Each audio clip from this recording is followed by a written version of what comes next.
would not have chosen the road I have been down. Left me so broken I could not see, but into the darkness God called my name out, told me He was not fit with me.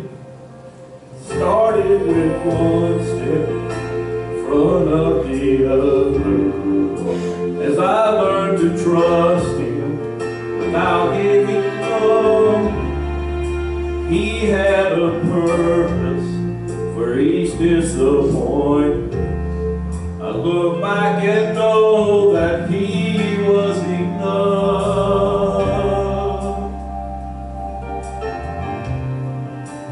I put my hope in God, my only hope in God.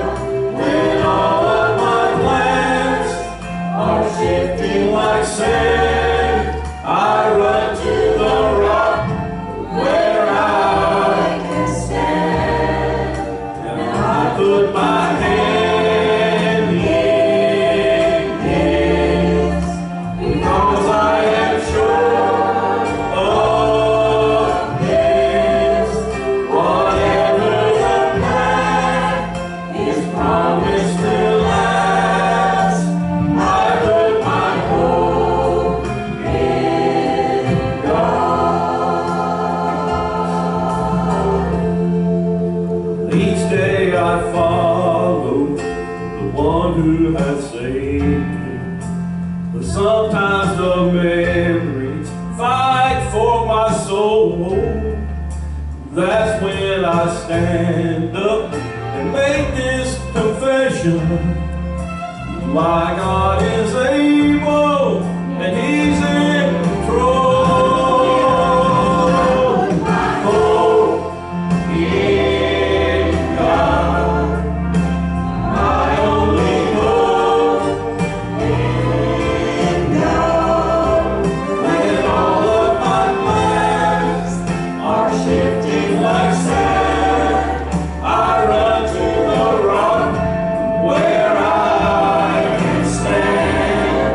And I put my hand in His, because I am sure of this. Whatever the path His promise will last, I put my hope in God.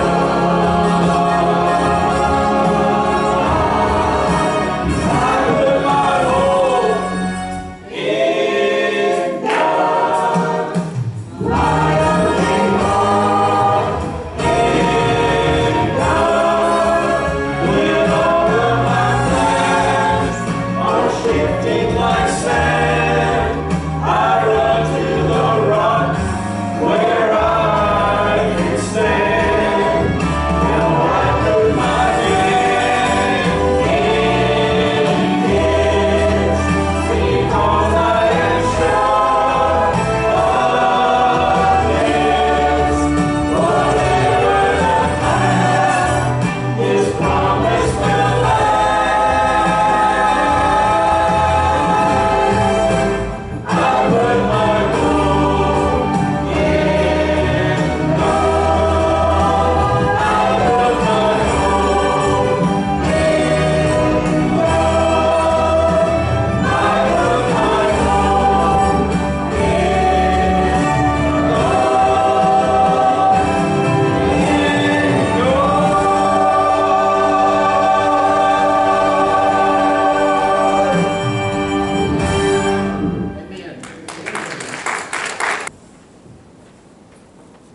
Thank you all.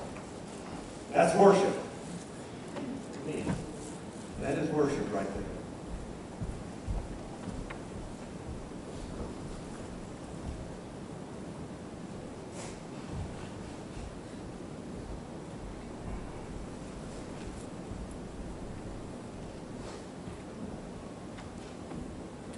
That is worship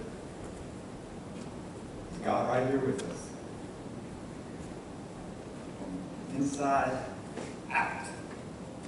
Everything we got. That is worship. Thank you all.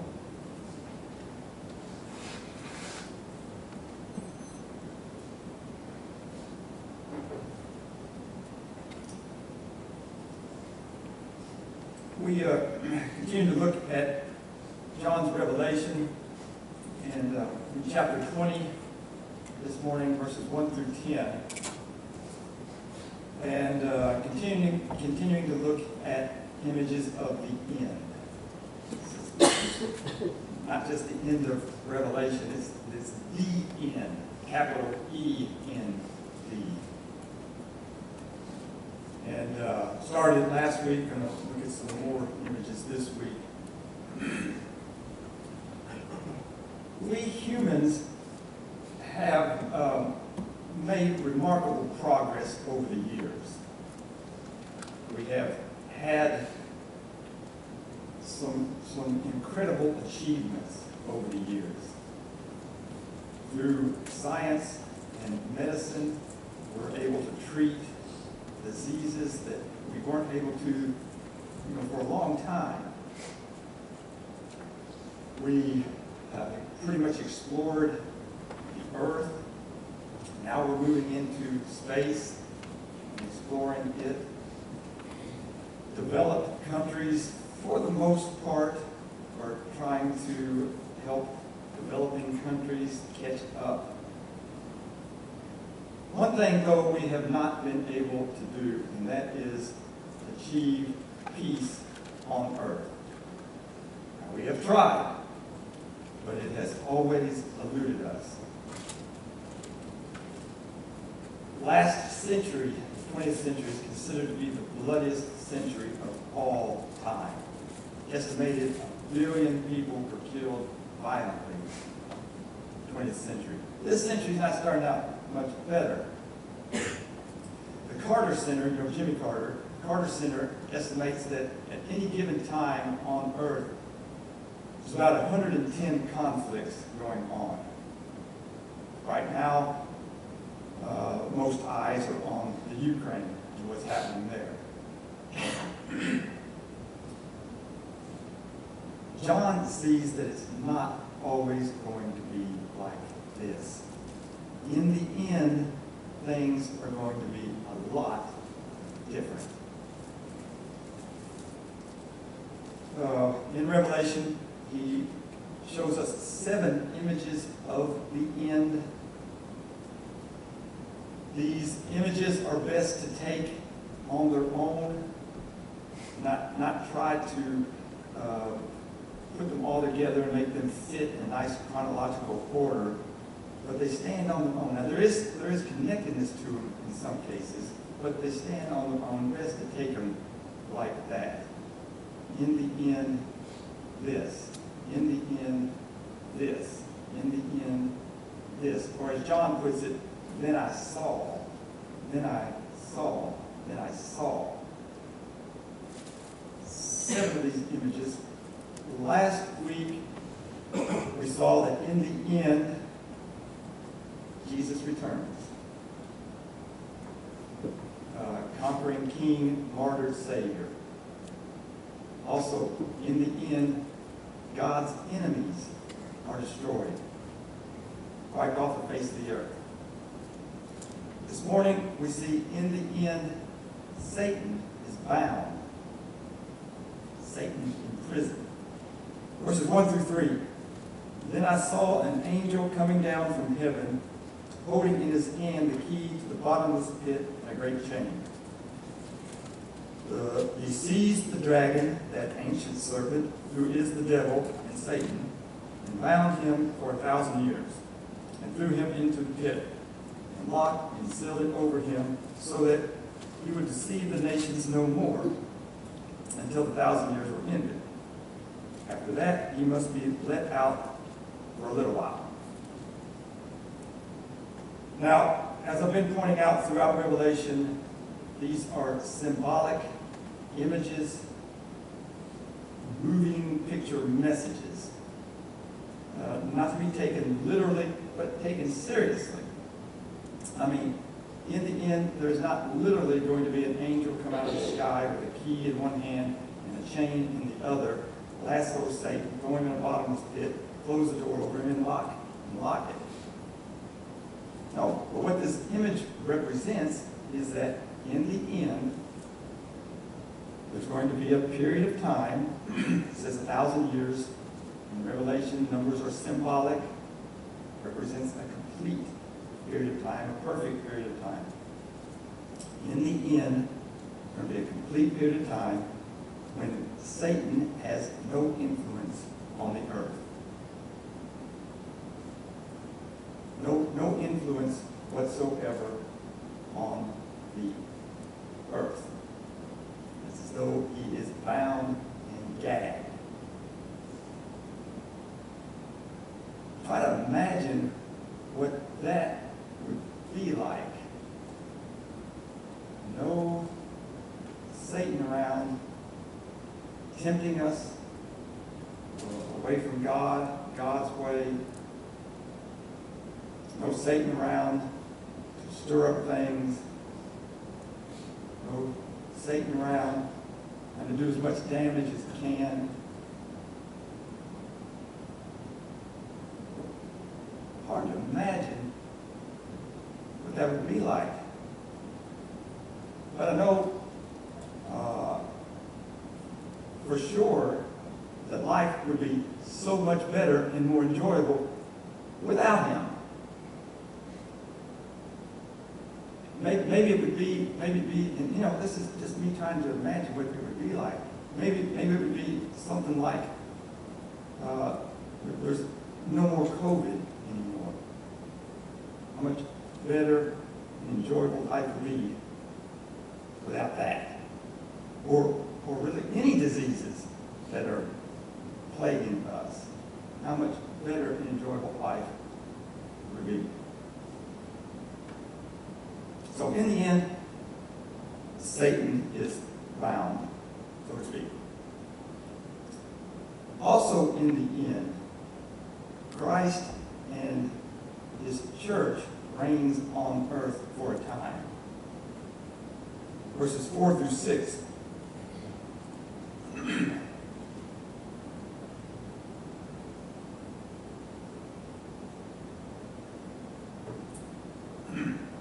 Then I saw thrones, and those seated on them were given authority to judge. I also saw the souls of those who had been beheaded for their testimony to Jesus and for the word of God.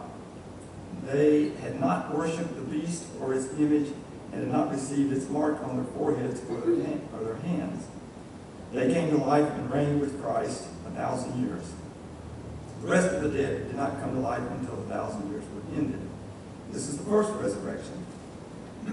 Blessed and holy are those who share in the first resurrection. Over these, the second death has no power, but they will be priests of God and of Christ, and they will reign with him 1,000 years. This period here, referred to as the millennial period, often gets really a lot of attention. Maybe too much attention. Breaks the millennial period down into different camps: premillennialists, postmillennialists, amillennialists, and people will fight and argue over which is right and who is right and which is wrong, and back and forth they go. And in some cases, this millennial period is like the height of their eschatology. It's the main deal in their understanding of end times. Well, this millennial period is a big deal, but it's part of lots of images that are big deals here in the end, as John sees it. There's 7 images here, and it's part of it. It's a big deal, but it's part of it. John does not give us much detail. There's only 3 verses that John gives it. And these are only 3 verses in the New Testament that speak of this period. A little perspective there on it. But what we see here is in the end, There will be a complete time, it's 1,000 years, a complete time, a complete period where Christ and his church reigns on earth. Now it mentions here those who were beheaded are the ones. This is a way of speaking of the whole church. The whole church is the martyr church, or the church of martyrs. Very, very similar to the way earlier John talks about the beast and the false prophet. They represent all of Rome. Here, the martyr church represents the church. So for this period of time, Christ and the church are going to reign on earth. It's going to be the church as it should be on a worldwide basis. We followers of Christ. We will be following Christ more closely, living and loving as he lived and loved and wants us to live and love. We will be learning how to follow him more closely, how to live the way he lived, love the way he loves more closely, growing and maturing, really learning how to do God's will on earth as it is in heaven.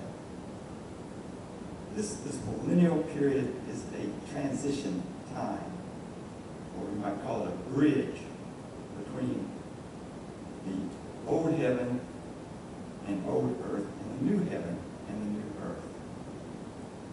God is making all things new, and it takes him time, and he goes through a process to do that. Very, very similar to how God created everything. In the Genesis account, we see that God worked through time and process to bring all of this about. In the beginning, God created the heavens and the earth. First, God did this, and God did this, and God did this building on Egypt, and God did this. Looks like in the end, it's going to take God time and process to recreate all things, to make all things new. And this is that period, as John sees it. Also, because Christ in the church reigns on earth, it will be a time of peace on earth. We're living, following, and loving as Jesus. At long last, it will be a time of peace on earth. It reminds me of that shared vision that Isaiah and Micah had of the day of the Lord. And I want to read that Micah's vision here.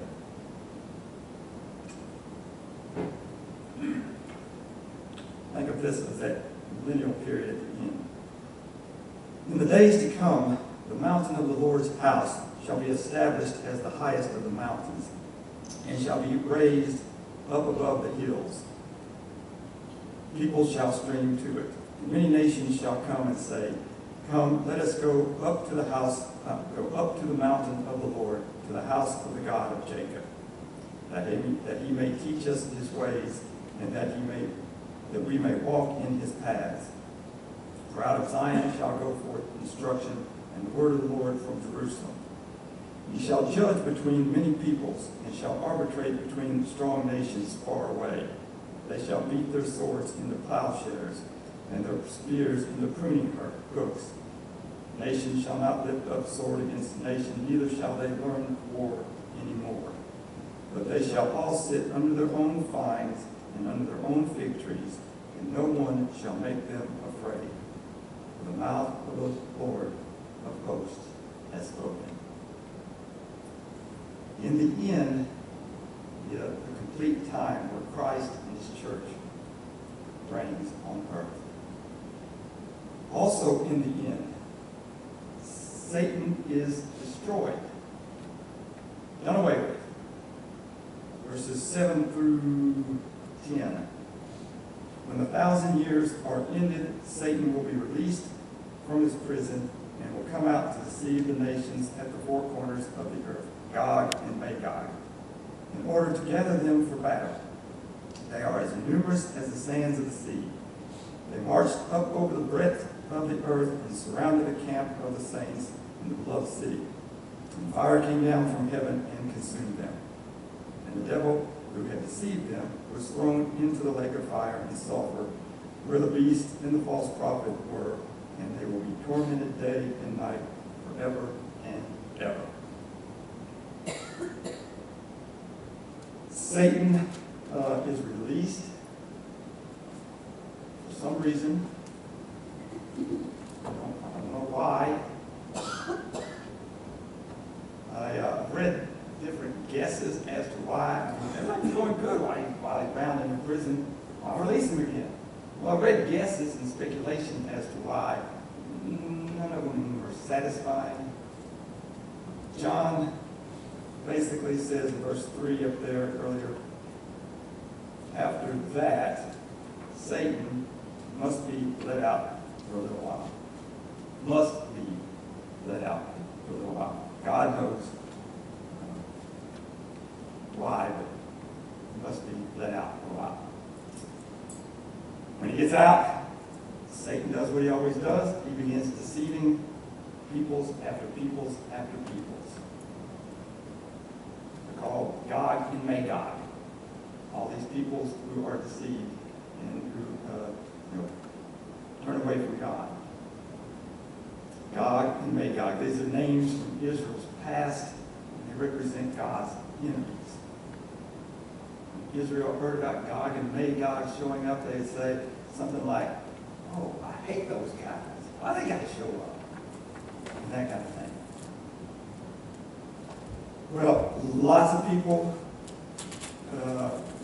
are deceived by Satan. So many so that we see this battle drawn up where Gog and Magog have surrounded the church. It looks like the church is doomed.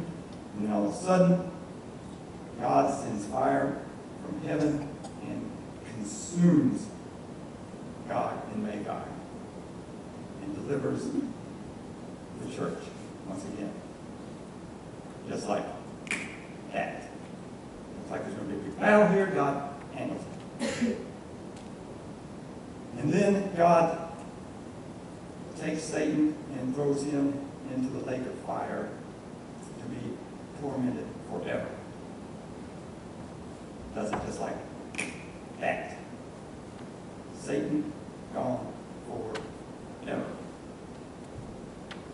What's interesting, for the longest time, we're interested in this image here, for the longest time I thought that Satan was like the ruler of the underworld, king of hell, and when people were thrown into hell, Satan and his minions would be the one tormenting them. Nope, not what we see here. Satan ain't in charge of anything. You got no power here. What these images here that we looked at this morning point out, what really all of the images here at the end of Revelation point out, really all of Revelation, one of the major messages of Revelation is God is sovereign. God is master of the universe. He is Lord of all. He, and only He, has the real power. Nothing, no one else comes even close. Now there are myths that have come along, and some religions pick up on these myths, that say that what is going on is there are two forces battling each other of equal power, force of good versus the force of evil, force of order versus the force of chaos, God battling Satan. I'm not sure which one's going to come out on top. Not the way John sees it or the Bible. There's no doubt who comes out on top. God. And only God. He's the one with the real power. No one, nothing comes close. Now, Satan does have power, but nothing compared to God's. Not even. I mean, look, God binds Satan, throws him in prison, unbinds him, throws him in the lake of fire. You have no power here. And there is a battle going on between God and Satan, but it's no contest. Not really. It's like, and I got to go with a basketball analogy here, okay? That's what I know. It's the battle between God and Satan is like the dream team playing a middle school team. Remember the dream team? 1992 U.S. Olympic team that won the gold handily. Made up of, it is considered to be the best team of basketball players ever assembled. Michael Jordan, Magic Johnson, Larry Bird, Charles Barkley, and so on. Imagine the dream team playing a middle school team in a game of basketball. Technically, you could call it a game of basketball, but it's no contest. Not at all. And that's what's going on with God and Satan. God has won. God wins. God is Lord of all. God knows how to be God. God knows how to get things done. And in the end, God is going to have his way. Somehow, some way, God is going to have his way.